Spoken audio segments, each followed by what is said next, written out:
Did you know that right now, as I speak, there are over 20 million women and young girls who are living in a hell on earth, being bought and sold as if they are merely things instead of human beings? Did you know that these girls are being forced to have sex with 20 to 50 clients a day?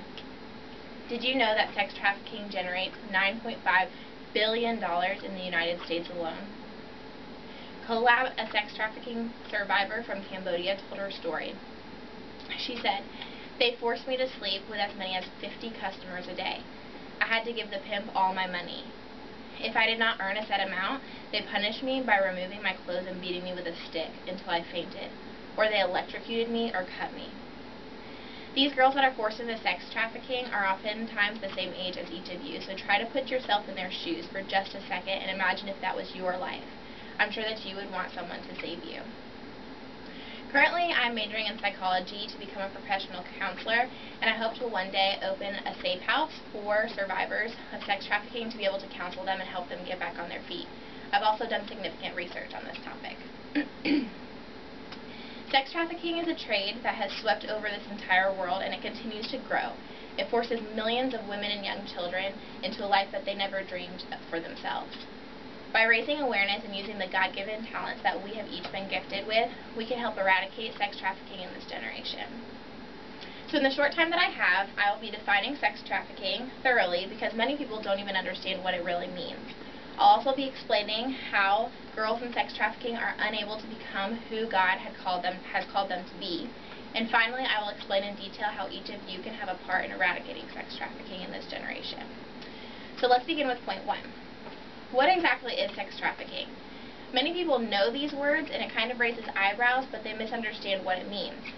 Well, according to the National Human Trafficking Resource Center, human trafficking is a form of modern slavery where people profit from the control and exploitation of others. According to Equality Now, women and girls make up 98% of the victims of trafficking for sexual exploitation. So some girls get into the sex trade because their parents physically sell them into it. Either their family is living in poverty and they need extra money, or they're being lured by men that say that they offer a hope or a better life in a different country, so the girls will go and then be sold to the sex trade. But the number one reason why they're sold into this is because they're kidnapped and forced to do it.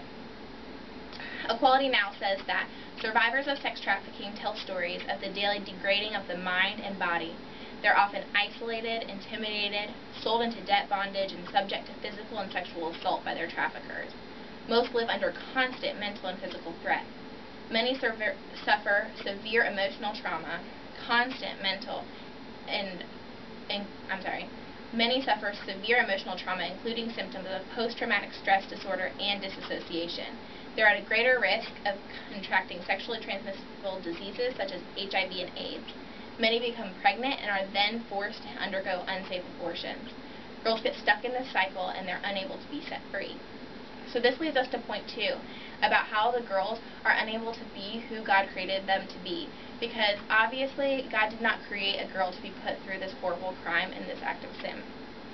The second thing is that even survivors of sex trafficking suffer from such psychological and emotional stress that they are unable to be fully free and fully who God created them to be, even after they are technically set free from the sex trade. According to Optimist, it says that trafficking has a harrowing effect on the mental, emotional, and physical well-being of the women and girls ensnarled in its web. Beyond the physical abuse, trafficked women suffer extreme emotional stress, including shame, grief, fear, distrust, and suicidal thoughts. Victims often experience post-traumatic stress disorder, and with that, acute anxiety, depression, and insomnia. Many victims turn to drugs and alcohol to numb the pain. So this means that even after they're technically set free, they're still suffering. So this continues to point 3. Even though each of you are young and you think that you don't have anything to offer, there is a lot of things that you can do, and there's specifically 2 that I want to touch on. The first is raising awareness. You can tell a friend. Start by asking a friend if they know what sex trafficking is, and if they don't, you can explain to them what it is. Raising awareness has such a strong effect that people don't even realize. And the second is, you don't have to be a counselor or a psychologist to use your career field to help end sex slavery. You can use whatever major that you're pursuing. You can do nursing, journalism, communications, and you can start praying and asking God how you can use your specific major and the gifts and talents that He has blessed you with to help end sex slavery. So in conclusion, right this very instant as I talk, there are over 20 million women and young girls who are currently caught in this horrific crime of sex trafficking. The girls are being completely stripped of their freedom with no hope and no future.